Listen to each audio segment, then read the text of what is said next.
essayer de faire vite, mais on va faire un récap des défis qu'on a piochés, qui ont été faits ou pas. Voilà, pour que vous puissiez savoir, sachant qu'on n'en a pas fait aujourd'hui parce qu'on était en famille, donc on en piochera peut-être 2 demain ou dans une journée, on sait pas encore, on se redira. Vas-y, commence. Jouer un morceau de piano à l'aéroport, je l'ai fait, mais à Montréal, du coup, il n'y a pas de piano à l'aéroport, donc voilà. Séance de sport, c'est fait. Le piano Saint-Laurent, c'est pas encore fait. Donc, Chalville, faire un selfie avec les grosses LED, c'est commencé.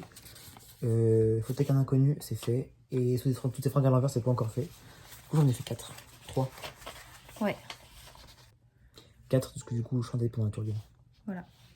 Vas-y. Moi, j'avais fait rire mamie pendant la journée, c'est fait. À table, ramener 5 objets aléatoires, c'est ce que j'ai fait hier soir. Un jour où j'avais rien. La séance de sport à l'hôtel que j'ai pas encore fait. La référence du premier jour, vous savez, je ne crois pas qu'il y ait de bonne ou de mauvaise situation que je n'ai pas encore réussi à placer.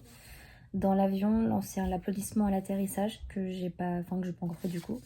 Et un joker que j'ai pas encore utilisé. Et j'avais mes défis d'anniversaire. Donc à Québec, c'était 5 lieux où il fallait que je prenne une photo avec, que j'ai réussi. Et à Montréal, c'était offrir une glace à Basile. Donc ça pareil, si j'ai réussi. Donc ça m'en fait 1, 2, 3, 5 de réussi.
Et ben, on est rentré à l'hôtel.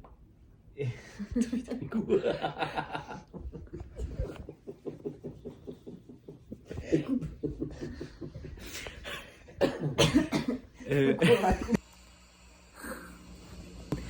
Mais pourquoi tu roules?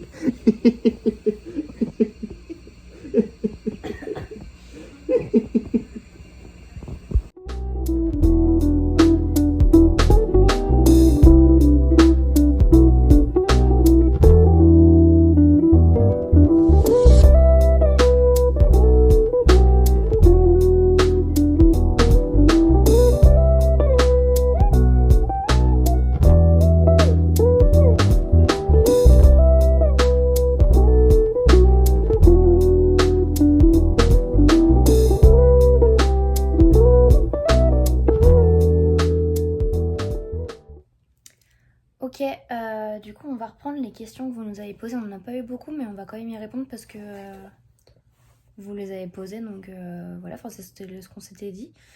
Donc première question. Est-ce que vous prenez l'accent sans faire exprès des fois? Pas du tout. En vrai, non. Quand on est français de base. Et on n'a pas l'accent. Enfin, je pense qu'à la fin, on arrête un début d'accent, mais genre tout léger. Mais, En vrai, il y a des fois, on va reprendre des expressions. Je pense que Marco Valéry peut redire. On reprend beaucoup d'expressions canadiennes parce qu'on les entend et du coup on les répète. Mais je dirais pas qu'on prend forcément l'accent plus que ça. Non. Voilà. Après, on a le Canada. Est-ce que le Canada c'est mieux que la France ou pas? Moi, je trouve ça kiff-kiff. J'aime beaucoup le Canada. J'adore ça. Et même si j'aime beaucoup la France, j'aime beaucoup le Canada.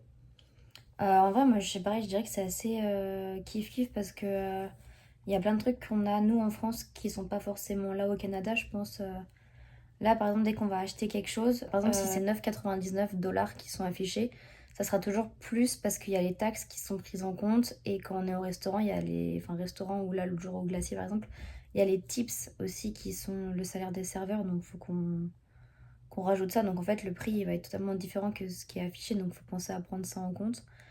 Et après, il y a plein de trucs différents, mais je dirais pas que j'ai des préférences ou pas pour la France ou le Canada. Toi non plus? Non, je kiffe. Ouais, voilà, en fait, on n'est pas... Enfin, ça fait qu'une semaine qu'on est là, on a vu de grandes villes pour l'instant. On a vu un peu aussi comment ça se passait, mais voilà, je pense pas pour l'instant qu'il y ait forcément de préférence sur ça.